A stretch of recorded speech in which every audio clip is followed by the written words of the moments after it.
Next हमने question number 4 करना है एक्सरसाइज 4.4 का। क्वेश्चन हमें गिवन है find the condition that the lines are congruent. 3 lines हमें गिवन है, हमने कंडीशन फाइंड करनी है उन लाइन के कॉन्ग्रुएंट होने की। अब फर्स्ट लाइन हमें गिवन है, फर्स्ट लाइन है y equals to m1x plus c1। Second line है y equals to m2x plus c2 और थर्ड लाइन है y equals to m3x plus c3। अब हमें जो लाइंस गिवन होती हैं हमने इस तरह से लिखते हैं कि कांस्टेंट वेरिएबल सब एक साइड पे करके और उसकी राइट हैंड साइड को 0 के इक्वल लिख देते हैं। इसी तरह से हम यहाँ पे करेंगे।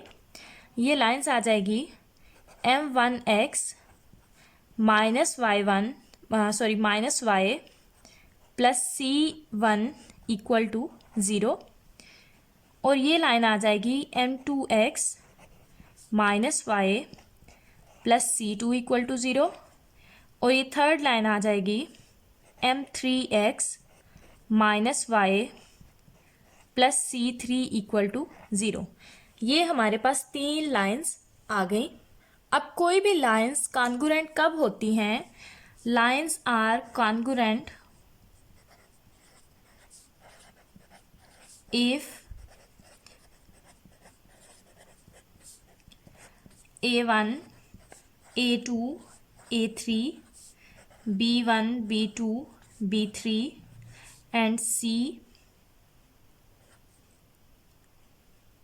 c1 c2 c3 इक्वल हो 0 के। ठीक है, अब हम वैल्यूज पुट करेंगे। a हमारे पास क्या है, जो x का वेरिएबल है वो a कहलाता है, मीन्स यहाँ पे आ जाएगा m1, सेकंड पे आ जाएगा m2, थर्ड पे आ जाएगा m3।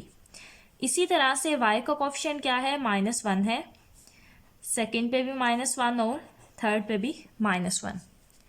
नेक्स्ट कांस्टेंट हमारे पास क्या है, c1 c2 and c3 equal to 0। अब ये डिटर्मिनेंट हमारे पास आ गया है 3x3 का। तो 3x3 डिटर्मिनेंट को सॉल्व करने के लिए हम रो और कॉलम ऑपरेशंस यूज़ करते हैं। अगर रो ऑपरेशन रिक्वायर हो तो हम वो यूज़ कर लेते हैं, जिससे इजीली हमारा क्वेश्चन सॉल्व हो जाए। हम उस तरह से करके और फिर हम इसे एक्सपैंड कर लेते हैं। ठीक है, अगर आप ये कॉन्सेप्ट देखना चाहते हैं तो मैं उसके वीडियोस का लिंक डिस्क्रिप्शन में मेंशन कर दूंगी, आप वहाँ से देख सकते हैं कैसे हम एक्सपैंड करते हैं और किस तरह से हम रो और कॉलम ऑपरेशन यूज़ करते हैं। अब देखें यहाँ पे हमने करना क्या है कि 3x3 के मैट्रिक्स को हमने रो ऑपरेशन यूज़ करना है। हमने इस तरह से यूज़ करना है कि किसी रो या किसी कॉलम का एक एलिमेंट के अलावा बाकी दोनों एलिमेंट 0 के इक्वल हो जाएं। ठीक है, तो इजीली यहाँ पे ये 1 वाली थर्ड वाली रो ही सेकेंड वाला कॉलम ही बन सकता है। तो हम क्या करेंगे, सेकेंड कॉलम में चेंजिंग करेंगे।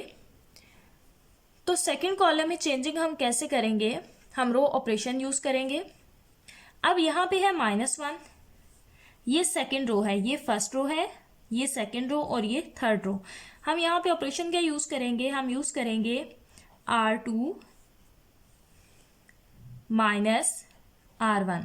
ठीक है, और फिर यूज करेंगे R3 माइनस R1। ये 2 रो ऑपरेशंस हम यूज करेंगे।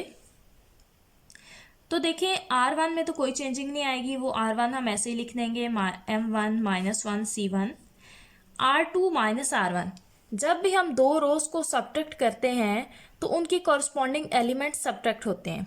जैसे ये m2 है, m2 माइनस होगा m1, -1 नेगेटिव नेगेटिव पॉजिटिव हो जाएगा, c2 minus c1।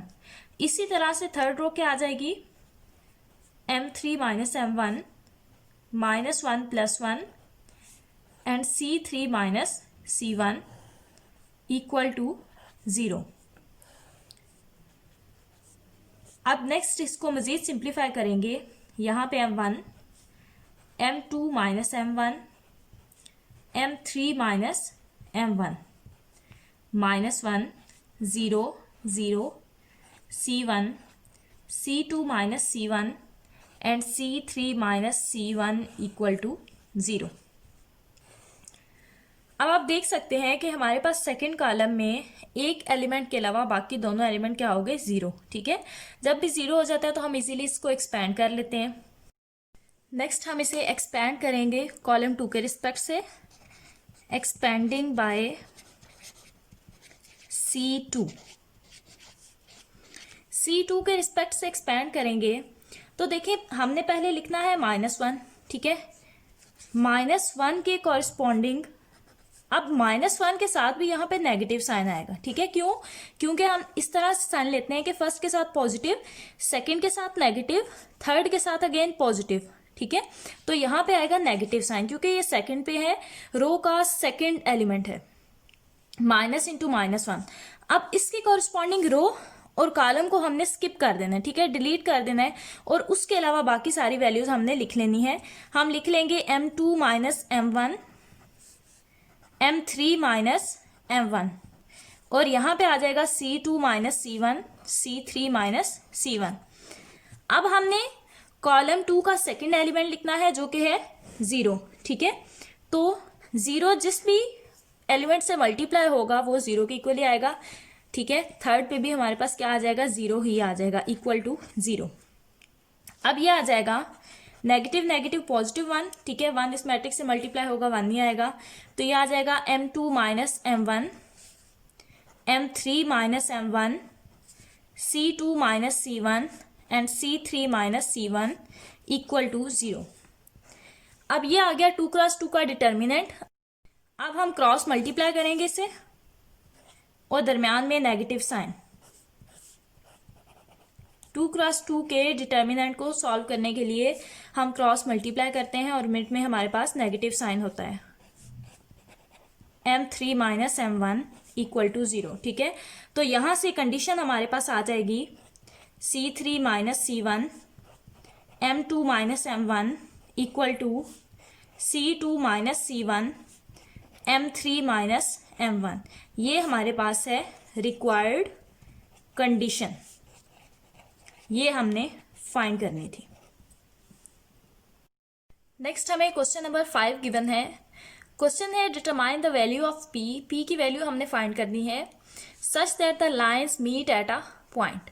3 lines given है, ये एक ही पॉइंट पे मीट कर रही हैं, इसका मतलब है कि ये लाइन्स कॉन्ग्रुएंट है। अब कॉन्ग्रुएंट लाइन्स के लिए जो कंडीशन है वो हम यूज करेंगे। पहले हम लाइन्स लिख लेते हैं। फर्स्ट लाइन L1 है 2x minus 3y minus 1 equal to 0। Second line है 3x minus y minus 5 equal to 0 and third line है 3x plus py plus 8 equal to 0। अब हमें गिवन है कि लाइन्स कॉन्ग्रुएंट है।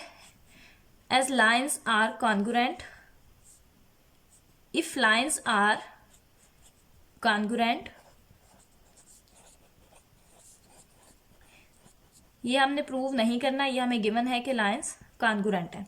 अगर लाइन्स कॉन्ग्रुएंट है तो हमारे पास 2 3 3 minus 3 minus 1 p minus 1 minus 5 and 8, ये डिटर्मिनेंट हमारे पास इक्वल आना चाहिए 0 के।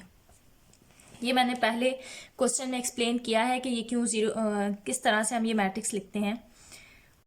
अब हम इसे एक्सपैंड करेंगे R1 के थ्रू, एक्सपेंडिंग बाय R1, तो ये आ जाएगा 2। पहला एलिमेंट लिखा, इसके करस्पॉन्डिंग फर्स्ट रो और फर्स्ट कॉलम को स्किप कर दिया, बाकी लिख लिया -1 p minus 5 8 minus into -3। Second element लिखा, इसके कॉरस्पॉन्डिंग फर्स्ट रो और सेकेंड कॉलम को स्किप कर दिया, बाकी हमने लिख लिया प्लस इंटू -1 इंटू -1 के कॉरस्पॉन्डिंग थर्ड कॉलम और फर्स्ट रो को स्किप कर दिया, बाकी लिख लिया 3 3 -1 एंड p इक्वल टू 0।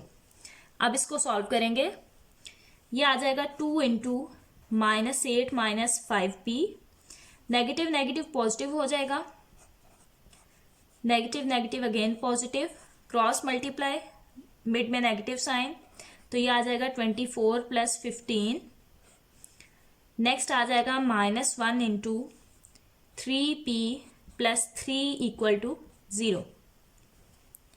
मजीद इसको सॉल्व करेंगे, सिंप्लीफाई करेंगे तो ये आ जाएगा -16 -10 प्लस 10p प्लस 24 प्लस 15, ये इक्वल आ जाएगा 39 के, plus 3 into 39 minus 3p minus 3 equal to 0। ये आ जाएगा -16 प्लस 10p प्लस, नेक्स्ट ये आ जाएगा 117 minus 3p minus 3 equal to 0।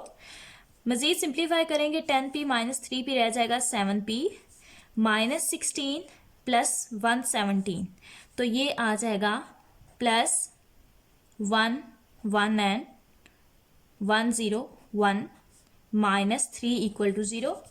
7p plus 101 में से 3 माइनस करेंगे तो ये आ जाएगा 98 इक्वल टू 0। 7p इक्वल आ गया -98 के, और यहाँ से p की वैल्यू आ गई -98/7 और p इक्वल आ गया -14 के। ये वैल्यू हमने फाइंड करनी थी। आज जस्ट यही 2 क्वेश्चंस करने थे। अगर आपको किसी क्वेश्चन की समझ ना आए तो आप कमेंट करके पूछ सकते हैं। इस वीडियो को शेयर करें अपने दोस्तों के साथ, चैनल को सब्सक्राइब करें। दुआ में याद रखिएगा, अपना बहुत सारा ख्याल रखिएगा। अल्लाह हाफिज़।